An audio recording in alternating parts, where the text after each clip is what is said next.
आपको सबसे पहले इसी का सेवन करना चाहिए ताकि ये भोजन के प्रवाह को आसान बना दे।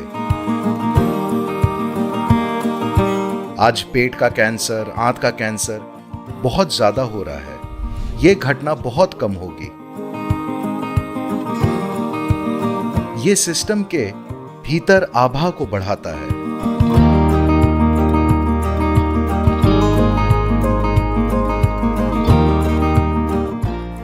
जोधपुर से सोनिया कहती हैं कि पारंपरिक रूप से घी हमारे भोजन का एक अभिन्न अंग रहा है, पर हमारी सुस्त जीवन शैली को देखते हुए क्या इसे हमारे भोजन में शामिल करना समझदारी है या हमें इसे छोड़ देना चाहिए? अब घी में कई उपयोगी चीजें हैं। वो जोधपुर से आती हैं जो वास्तव में रेतीली भूमि है।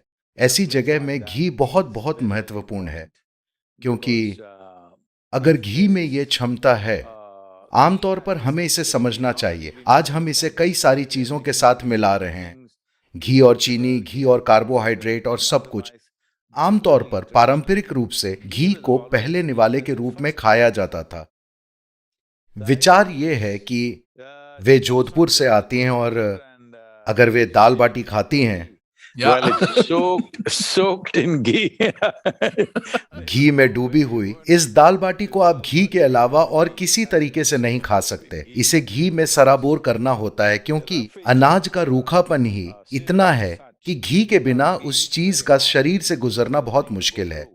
और घी के साथ पहला निवाला खाने का विचार यह है कि घी एक चिकनाई वाला पदार्थ है जो पूरी आहार नली को चिकनाई देता है। आपको सबसे पहले इसे ही खाना चाहिए ताकि ये भोजन के प्रवाह को आसान बना दे। और भारत में एक कारण ये भी है कि कई तरीकों से मिर्च भारत का मिजाज है, ठीक है?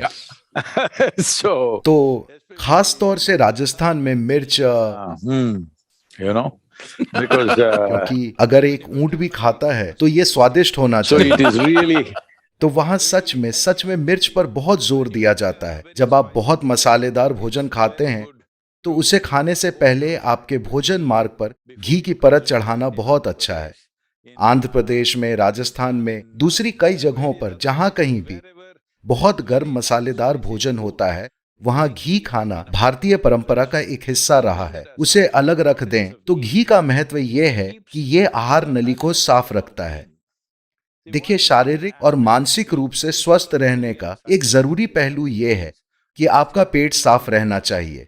अगर आप किसी आयुर्वेदिक डॉक्टर या एक सिद्ध वैद्य के पास जाते हैं, अगर आप ये भी कहते हैं कि आप मानसिक रूप से परेशान हैं, तो वे आपके साथ पहली चीज, आपको रात में नींद नहीं आती, सबसे पहले वे आपकी सफाई करेंगे, क्योंकि इन सभी चीजों के लिए साफ पेट का होना बहुत जरूरी है। तो जो व्यक्ति घी का उचित तरीके से सेवन करता है, उसका पेट हमेशा साफ रहेगा, क्योंकि वहां कुछ नहीं चिपकता, वहां कुछ भी लंबे समय तक नहीं ठहरता। Today, colon cancer, intestinal cancer are becoming so big. आज पेट का कैंसर, आंत का कैंसर बहुत ज्यादा हो रहा है। ऐसा नहीं है कि आप इसे पूरी तरह रोक सकते हैं, पर अगर एक निश्चित मात्रा में घी का सेवन किया जाए तो ये घटना बहुत कम होगी। And the ghee must be of the right quality. I don't know what. और घी सही गुणवत्ता का ही होना चाहिए।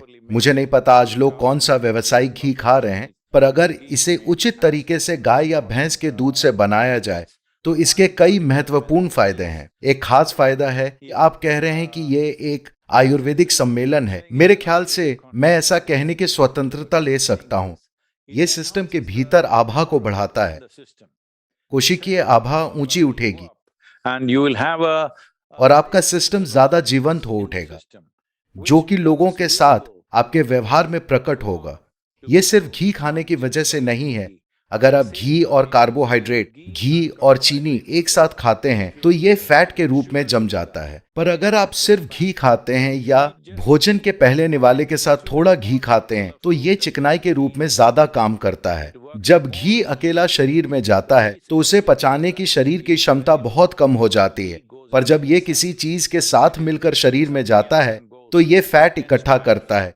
तो सुस्त जीवन के लिए, आपके सवाल में सुस्त जीवन का मुद्दा था, जो तभी होता है जब आप उसे चीनी और कार्बोहाइड्रेट के साथ मिलाते हैं, वरना घी आपको किसी भी तरह मोटा नहीं करता।